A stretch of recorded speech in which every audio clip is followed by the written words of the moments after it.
অলিম্পিকে ব্রোঞ্জ জয়ের জের বিশ্ব ব্যাডমিন্টন র্যাঙ্কিংয়ে 4 নম্বরে উঠে এলেন সাইনা নেহওয়াল। মার্চে অলিম্পিক শুরু হওয়ার আগে সাইনা ছিলেন 5 নম্বরে। চীনের সিজিয়ান ওয়াংকে টপকে বিশ্বের 4 নম্বর জায়গাটা দখল করে নিলেন 22 বছরের হায়দ্রাবাদি মেয়ে। সব মিলিয়ে স্বপ্নের বছর যাচ্ছে সাইনার। এদিন সেই তৃপ্তি ধরা পড়ল সাইনার গলায়।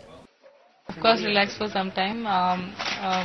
This medal was something special for me. It is special and it will always remain special because I wanted to be an Olympic champion and I wanted to win a medal, and that's what I did right now. And थोड़े दिन का break तो बनता है, and I just want to take a break for some more days, be fresh again and get ready for my training and get ready for the tournaments. But right now it's the celebration time for me, for my family and for the country. কেরিয়ারে সিঙ্গলসে সাইনার সেরা ranking ছিল 2010 সালে 2 নম্বরে উত্থান। অলিম্পিকের bronze ছাড়াও এই মরশুমে Indian Open Grand Prix, Singapore আর ইন্দোনেশিয়া সুপার সিরিজে চ্যাম্পিয়ন হয়েছেন গোপীচাঁদের ছাত্রী। অলিম্পিকে নজর কাড়া আরেক ভারতীয় শাটলার পারুপল্লী কাশ্যপও র্যাঙ্কিংয়ে দুধাপ উন্নতি করে 19 নম্বরে উঠে এসেছেন। এবিপি আনন্দ।